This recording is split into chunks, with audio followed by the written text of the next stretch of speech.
एक सवाल ये है कि अगर नमाज में औरत का बाल या कलाई या टखने के ऊपर का हिस्सा ज़ाहिर हो जाए तो देखिए, दौरान नमाज अगर ये चीज़ें ज़ाहिर होती हैं, आपने जब एक तो मैं हज के ज़माने में भी अपने साथियों से यही बात कहता हूँ, आज आपके सामने भी बोल रहा हूँ। देखिए, आसान तरीका ये है कि नमाज स्टार्ट करने से पहले आप एक दफ़ा मुतमईन हो जाएं अपनी तमाम हिजाब के हवाले से कि बाल सारे अंदर हैं, कलाई पूरी आपने कवर की हुई है, टखने आपके कवर हैं, दुरुस्त।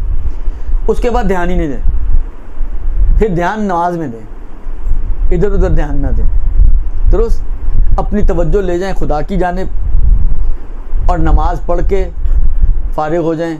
फिर बाद में अगर पता भी चल जाए आपको कि ये बाहर था तो वो अंदर था, तो ये दिख रहा था तो वो माफ़ है, फिर सारा पिछली नमाज तो आपकी हो जाएगी सही।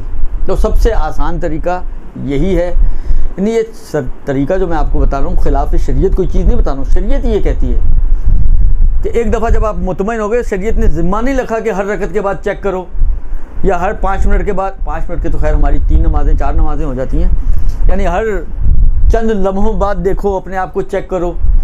ऐसी कोई जिम्मेदारी शरीयत ने रखी। जब शरीयत ने एक जिम्मेदारी नहीं रखी तो अपने आप को फजूल में क्यों परेशान करें। जहाँ शरीयत मैं अक्सर कहता हूँ कि हमारी कौम का हाल ये है कि जहाँ शरीयत सहूलत देती है वहाँ लेती नहीं, और जहाँ शरीयत थोड़ा सख्त करती है पूछते हैं आगा साहब कोई रास्ता नहीं निकलता इसमें। जहाँ दे रही है वहाँ लेनी नहीं, जहाँ नहीं देती है वहाँ ढूंढते हैं। तो कम से कम जहाँ दे रही है वहाँ तो ले लो भाई।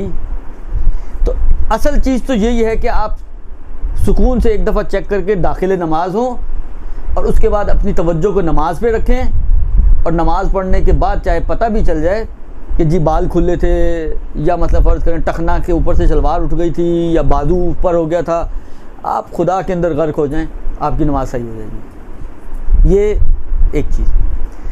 हालां फ़र्ज़ करें कि बड़े गर्क होने की कोशिश की, बड़े गोते लगाए, लेकिन ना शुद्ध। हालांकि कम से कम कुनूत के लिए जब आपने हाथ उठाए तो ये मसला आपको नज़र आ गया कि जी आपकी बाजू खुल गई है। ये अक्सर होता है ख़वातीन के साथ। वो चादर ली हुई भी होती है, लेकिन जब चीज़ें उठा ऊपर नीचे करने लगती हैं, या मसलन सब्ज़ी खरीदने जाती हैं, बड़े एहतमाम से चादर लेके जाएंगी, जब यूँ बाहर हाथ निकालेंगी तो आधी बाजू बाहर। वो यानी केयर करती हैं लेकिन पूरी आखिर तक केयर नहीं करती, आगे जाके फिर गाफिल हो जाती हैं। खैर अगर गफलत हो तो खैर माफ़ है, लेकिन बहरहाल केयर करने की तो ज़रूरत है। हालां अब दौरान नमाज आपके बाल मसलन फ़र्ज़ करें ये घूमते फिरते आपकी आंखों के सामने आ गए, दुरुस्त, या आपकी बाजू कुनूत में आपने देख ली कि अब तो ये बाहर आ चुकी है, तो अब क्या किया जाए। या रुकू में गए, जब नीचे पैरों के दरमियान देख रहे थे तो वो टखने नज़र आ गए। तो ऐसी सूरत में कि जब दौरान नमाज आपको ये पता चल जाए कि आपका वो हिस्सा कि जिसे छुपा होना चाहिए वो ज़ाहिर हो गया है, तो क्या करें। इसमें आगाए खुई का तो मसला बहुत आसान है।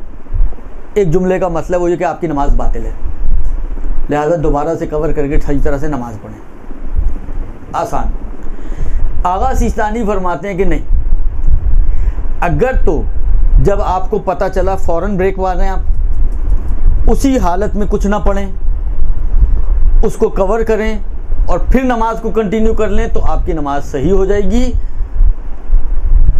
वरना मुश्किल है। यानी फिर खुली हालत में अगर आपने नहीं केयर की और पढ़ते रहे तो वो फिर जो मुझे याद पड़ रहा है वो इश्काल है, इनका एहतियात है आगा की। लेकिन यह कि अगर आपने रोक लिया अपने आप को और उसी हालत में जो खुली हालत थी मसलन बालों की या बाजू की, उसमें कुछ आपने नहीं पढ़ा आगे और उसको कवर करके दोबारा से कंटिन्यू कर लें, तो आगा सिस्तानी के नज़रिए में और ज़ाहिरन जो मुझे याद पड़ रहा है आगा खुमैनी के भी नज़रिए में, ये आपकी नमाज बच सकती है। लेकिन आगा खुई ने कहा कि नहीं, ये इसकी अब बचत की। हाँ, बाद में पता चले तो नमाज सही है, लेकिन दौरान पता चल गया तो आगा खुई कहते हैं कि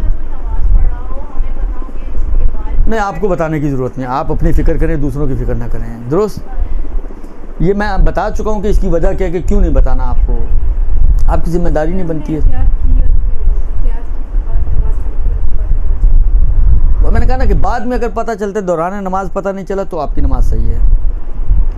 बिरहमतिक या अरहमर राहिमीन व सल्लल्लाहु अला मुहम्मद व आलिहि